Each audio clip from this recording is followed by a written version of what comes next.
Muy bien, colegas. Vamos a adentrarnos ya al tema de los órganos descentralizados. ¿Qué son los órganos descentralizados? ¿Dónde son creados? Bueno, como toda la administración pública federal, está prevista en la propia Constitución Política de los Estados Unidos Mexicanos. El artículo 90 expresamente señala que la administración pública federal será centralizada y paraestatal. Para hacer esta precisión, la administración pública centralizada, precisamente, es presidida por el presidente y auxiliada por todas y cada una de sus secretarías de Estado. Todos ellos constituyen la administración pública centralizada. También este mismo precepto señala la existencia de la administración pública paraestatal y también indica que la ley orgánica de la Administración Pública Federal establecerá las bases generales de creación de las entidades paraestatales. Ahora, ¿cuáles son este tipo de administración pública paraestatal? Bueno, la Ley Orgánica de la Administración Pública Federal reitera en su artículo primero lo que dice la Constitución. La presente ley establece las bases de organización de la Administración Pública Federal, centralizada y paraestatal. Pero ya hace también la precisión que componen la Administración Pública paraestatal los organismos descentralizados, entre también las empresas de participación estatal, las instituciones nacionales de crédito, entre otras. De tal manera que la administración pública paraestatal fundamentalmente se encuentra integrada por estos organismos descentralizados. Reitera esta misma ley orgánica en su artículo tercero que el Poder Ejecutivo de la Unión se auxiliará, en términos de la misma ley, de las siguientes entidades de la Administración Pública Paraestatal, como son, en su fracción primera, los organismos descentralizados. Por su parte, el artículo 45 ya define ya más claramente cuáles son los organismos descentralizados. ¿Qué son los organismos descentralizados? Y señala dos características importantes, o bueno, prácticamente tres. Los organismos descentralizados no están creados por la Ley Orgánica de la Administración Pública Federal, están creados por leyes específicas emanadas del Congreso de la Unión o por decretos del mismo Congreso de la Unión, o en su caso, por decretos del Ejecutivo Federal. ¿Sí? No emanan todos de la Constitución, ni emanan de la ley de la Administración Pública Federal, como ustedes podrán observar esta legislación que bien señala cuáles son los organismos centralizados. No, te remite este artículo 45 a leyes específicas que crean estos organismos descentralizados. Y, sí, eso sí, hace una precisión que tiene dos características fundamentales, que es la personalidad jurídica y el patrimonio propio de estos organismos descentralizados. Es algo muy interesante. ¿Por qué? Porque estos organismos públicos descentralizados actúan de alguna manera solos por tener, es como darles la mayoría de edad, ¿verdad? Un menor de edad actúa bajo la potestad de sus padres.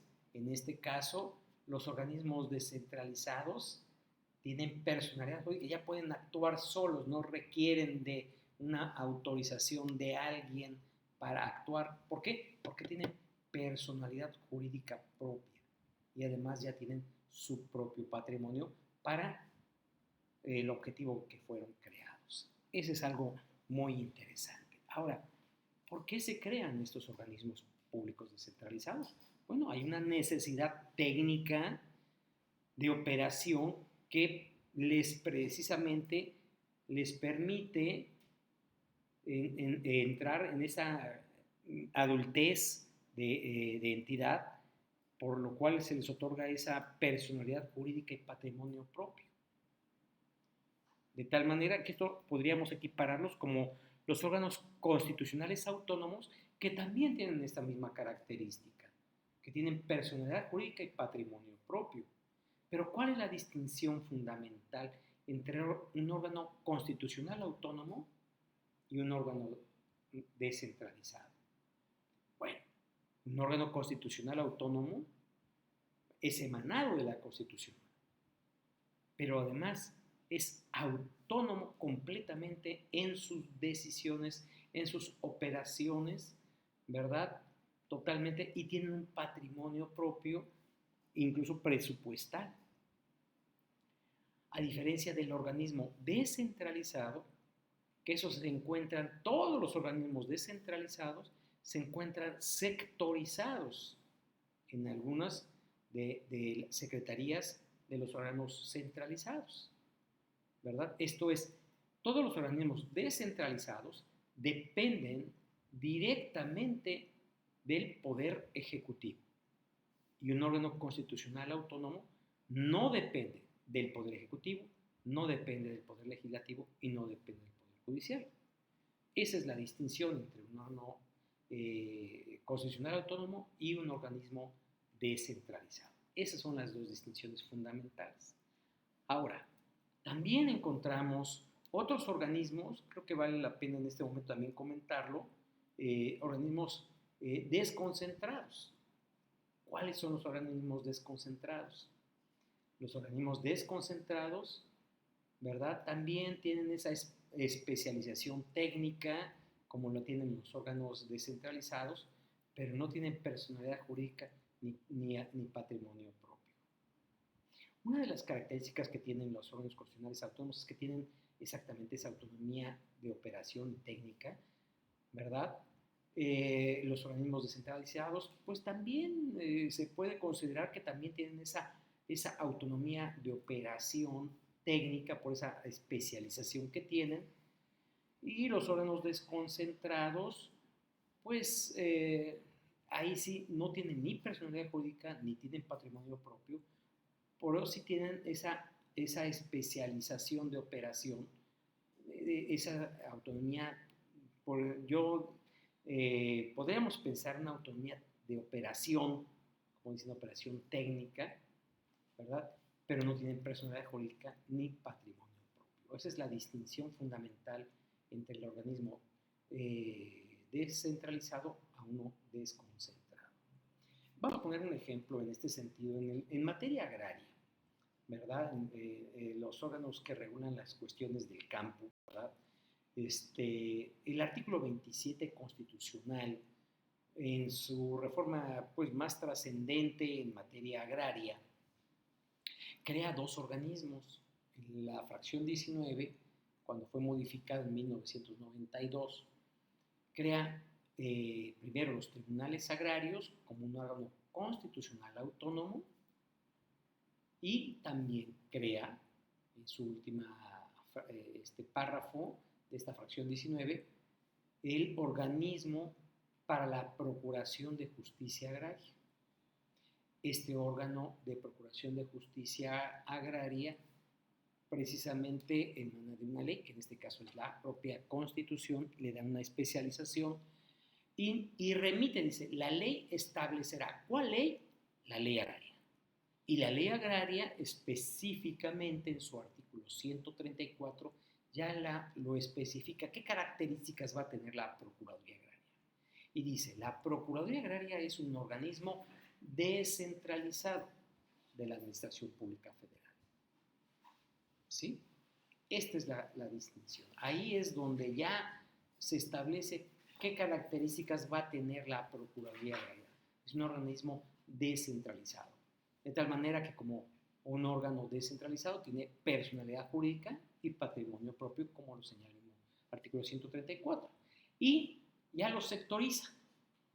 Va a depender de la Secretaría de Reforma Agraria, actualmente de la Secretaría de Desarrollo Agrario, Territorial y Urbano, lo que no acontece con los tribunales agrarios. Los tribunales agrarios son autónomos, constitucionales, autónomos totalmente, no dependen del poder ejecutivo, ni del legislativo, ni del judicial, y en este sentido la Procuraduría Agraria sí depende, sí está sectorizado en la Secretaría de la Reforma Agraria.